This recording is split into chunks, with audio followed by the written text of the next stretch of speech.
Tuhan sertamu.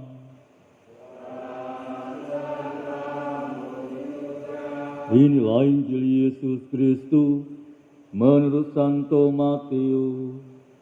Dimuliakanlah Tuhan.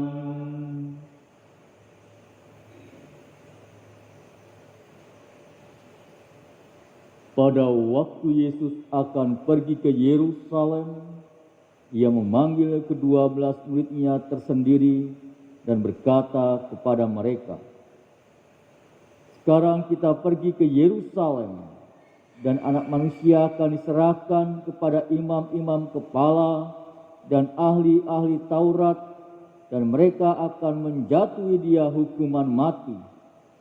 Mereka akan menyerahkan Dia kepada bangsa-bangsa yang tidak mengenal Allah, supaya Ia diolok-olok, disesah, dan disalibkan. Tetapi pada hari ketiga Ia akan dibangkitkan." Maka datanglah ibu anak-anak Zebedeus beserta anak-anaknya kepada Yesus, lalu sujud di hadapannya untuk meminta sesuatu kepadanya. Kata Yesus, "Apa yang kau kehendaki?" Jawab ibu itu, "Berilah perintah supaya kedua anakku ini kelak boleh duduk di dalam kerajaan-Mu, yang seorang di sebelah kanan-Mu dan yang seorang lagi di sebelah kiri-Mu." Tetapi Yesus menjawab, "Kamu tidak tahu apa yang kamu minta. Dapatkah kamu meminum cawan yang harus kuminum?" Kata mereka kepadanya, "Kami dapat." Yesus berkata kepada mereka, "Cawanku memang akan kamu minum, tetapi hal duduk di sebelah kananku atau di sebelah kiriku, Aku tidak berhak memberikannya. Itu akan diberikan kepada orang-orang bagi siapa Bapa-Ku telah menyediakannya." Mendengar itu, marahlah ke-10 murid yang lain kepada kedua saudara itu. Tapi Yesus memanggil mereka lalu berkata, "Kamu tahu bahwa perintah bangsa-bangsa memerintah rakyatnya dengan tangan besi, dan pembesar-pembesar menjalankan kuasanya dengan keras atas mereka.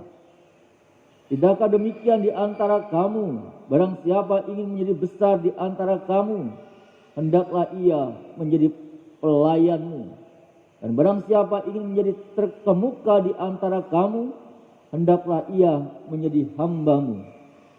Sama seperti Anak Manusia, Ia datang bukan untuk dilayani, melainkan untuk melayani, dan untuk memberikan nyawanya menjadi tebusan bagi banyak orang."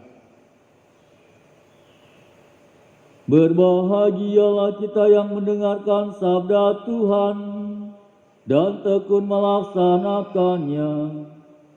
Sabda-Mu adalah jalan, kebenaran dan hidup kami. Para suster, Bapak, Ibu, saudara-saudariku yang terkasih, memberikan nyawanya menjadi tebusan bagi banyak orang, itu pemikiran yang sulit masuk akal dalam pengertian para murid Yesus. Itulah salib. Tidak hanya para murid zaman dulu, tetapi juga sekarang pun mungkin bagi para umat kita pun masih sulit untuk memahami hal itu. Yesus menjelaskan sekali lagi, Ia tidak datang untuk membagi-bagikan pangkat ataupun jabatan ataupun kedudukan, tetapi untuk menderita dan menebus semua manusia. 3 kali berturut-turut Yesus sudah meramalkan kesengsaraannya kepada para murid. Sekali lagi Yesus ditolak mentah-mentah oleh Petrus.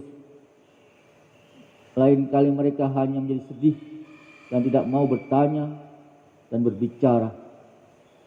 Dan ketiga kalinya ada reaksi, namun itu jelas-jelas menunjukkan dalam tanda kutip ketidakmengertian mereka Betapa sedih Yesus merasakan itu semua.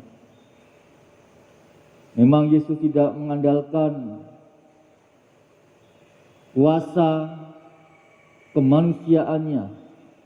Kalau manusia minta kedudukan, Yesus menawarkan cawan kesengsaraan.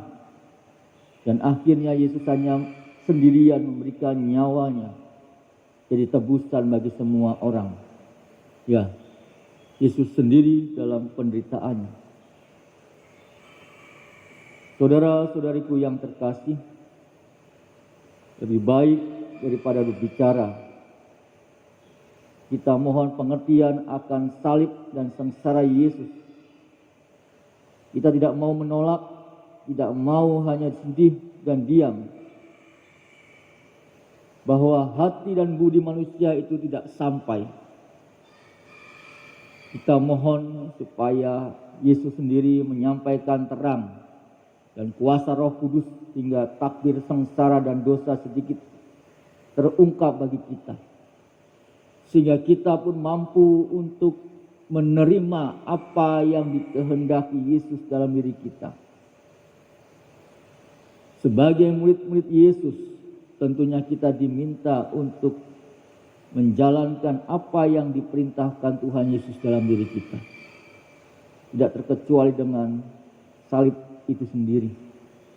Oleh karena itu, marilah kita mohon kepada Tuhan agar kita dibukakan hati kita untuk bisa menerima apa yang dikehendaki Tuhan dalam diri kita, dan kita pun dapat menjalankannya dalam kehidupan kita sehari-hari.